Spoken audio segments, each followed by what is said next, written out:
95% de tes pensées sont les mêmes qu'hier. Alors si tu n'es pas capable de les changer, tu vivras la même journée en boucle. Bienvenue dans cette nouvelle vidéo. Aujourd'hui, on va parler de la visualisation. Alors prends ton petit café, ton petit verre d'eau et installe-toi bien parce que ça va être du lourd. Let's go! La visualisation, qu'est-ce que c'est? C'est une technique qui consiste à créer mentalement des images, des scènes ou des situations pour atteindre un objectif précis. Elle est souvent utilisée dans le sport, dans les neurosciences, dans le développement personnel pour programmer le cerveau à réussir. Par exemple, tu veux décrocher le concours de médecine, eh bien la visualisation, ça va être de se projeter dans le moment où tu as réussi ton concours. Ça va être de te projeter dans ce moment-là, de vivre, de ressentir toutes les émotions, toutes les sensations que ce moment-là te procurerait. Ok, mais c'est un peu farfelu ton truc là. J'imagine une situation, un événement et ça va se produire. Comment ça marche? Eh bien, il y a une chose qui est dingue avec notre cerveau, c'est qu'il ne distingue pas le réel de l'imaginaire. Et ouais, ça paraît fou comme ça, mais c'est la vérité. Il y a même une étude qui a été menée sur des pianistes, un groupe qui se sont entraînés que mentalement et un groupe qui ont fait que de la pratique. Et les résultats de l'étude montrent que les deux groupes ont quasiment atteint les mêmes développements, les mêmes performances à la fin de l'étude. Alors, le groupe qui s'est entraîné que mentalement a quand même obtenu des résultats un peu moins élevés, un peu moins importants que le groupe qui a fait que de la pratique. Mais ça nous montre quand même bien que juste mentalement, en étant préparé, en s'entraînant mentalement sur une scène, sur une situation donnée, on peut modifier nos performances. Et ça s'explique aussi avec le principe de neuroplasticité qui fait que plus tu te répètes une image mentale, plus ton cerveau il va créer, améliorer tes connexions neuronales pour l'intégrer comme une réalité.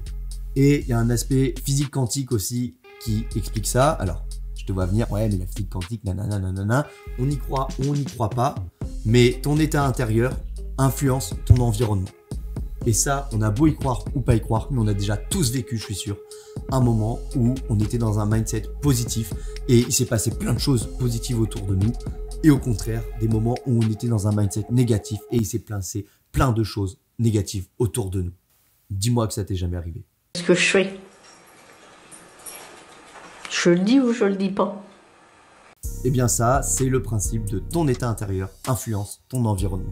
Ok, maintenant je sais que ça fonctionne, mais comment je fais? Est-ce qu'il y a des choses à faire, des étapes à suivre? Bingo, il y a 5 étapes à suivre pour faire une bonne visualisation. Première étape, ça va être de définir clairement son objectif. Pas de « je veux être riche, je veux rouler sur l'or ». Non, un objectif clair et précis. Par exemple, je veux gagner 10 000 € par mois en faisant du coaching sportif. L'étape numéro 2, se mettre dans un état de relaxation. Tu te mets dans une position confortable, tu fermes les yeux, tu respires profondément avec le ventre, tu te détends. Étape numéro 3, tu visualises avec détail ta situation, ton objectif que tu voudrais réussir. Et là-dessus, c'est la partie la plus importante, il faut vraiment vivre, il faut vraiment ressentir tout ce qui se passe dans cette scène-là. Exemple, tu rêves d'avoir une belle voiture, eh bien tu dois voir le tableau de bord, tu dois voir le volant, tu dois voir la route, tu dois sentir l'odeur du cuir, tu dois sentir le volant sous tes mains, tu dois vraiment tout ressentir comme si tu y étais. Il faut vraiment jouer le jeu là-dessus, il faut vraiment que tu penses que c'est les réalités, il faut que tu fasses croire à ton cerveau que c'est les réalités. Étape numéro 4, il faut que tu ajoutes des émotions, il faut que tu ressentes un maximum de joie, de gratitude, de fierté, comme si tu avais déjà accompli cet objectif. Comme ça, ça va permettre à ton cerveau d'ancrer cette situation comme si c'était la réalité. Et la 5e et dernière étape, ça va être de répéter cette visualisation. Tu dois le faire au minimum, au grand minimum, matin et soir, 5 à 10 minutes. Ok, là-dessus, il faut être intransigeant. Ok, super, merci pour les étapes. Est-ce qu'il y a des erreurs à ne pas faire par hasard? Rebingo, il y a 3 erreurs à ne pas faire et je vais te les dire tout de suite.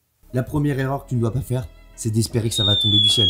C'est pas juste en te posant dans le canapé en disant « Ouais, je vais gagner 10 000 € par mois, je t'entends du coaching, machin, ouais, c'est bon, je suis riche, je le pense, ça va se passer. » Non, ça tombe pas du ciel, il faut vraiment le croire, il faut vraiment le ressentir à fond et il faut aussi faire les actions qui correspondent. Bien sûr, la pensée, ça joue, ça va vous aider, mais il faut faire les actions. Mais déjà, si tu visualises bien avec les différentes étapes que tu ressens vraiment, ton corps, ton cerveau, inconsciemment, il va t'amener à faire les bonnes actions pour atteindre cet objectif-là. Ça va se faire de manière inconsciente. Thank you. La deuxième erreur, ça va être de ne pas être assez régulier. C'est impossible d'atteindre ces objectifs si tu ne les visualise pas tous les jours, tous les matins, tous les soirs.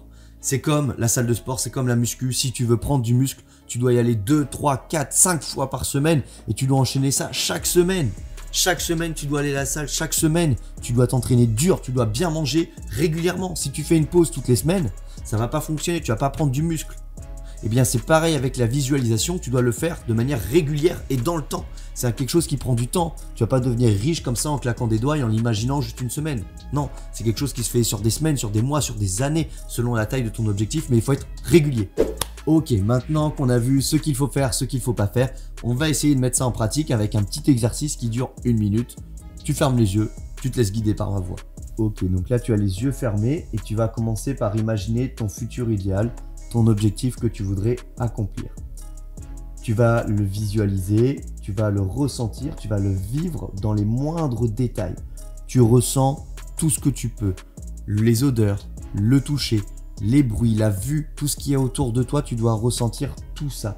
Tu dois également ressentir de la joie, de la fierté, de l'excitation que cette situation te procure. Essaye vraiment de t'imaginer à fond tout ça. Qu'est-ce que tu vois? Avec qui t'es? Est-ce que t'es tout seul? Est-ce que vous êtes plusieurs? Est-ce que c'est une pièce fermée? Est-ce que c'est en extérieur? Essaye de t'imaginer vraiment l'ambiance, l'environnement qu'il y a dans cette situation et pense-y comme si tu étais vraiment. Ok, tu vas réouvrir les yeux et maintenant tu vas marquer sur une feuille ce que tu as ressenti en imaginant cette situation. Et si tu n'as pas réussi à le visualiser correctement, que c'était un peu flou, tu savais pas trop quoi penser exactement, c'est soit que ton objectif est pas trop clair, dans ce cas-là précise-le, soit c'est complètement normal parce que c'est la première fois que tu le fais potentiellement.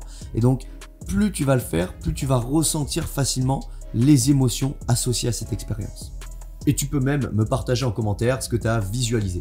Et si tu veux plus de techniques comme celle-ci pour t'améliorer dans la vie, je t'invite à t'abonner et à activer la cloche pour ne rien louper. Sur ce, je te dis à la prochaine. Ciao.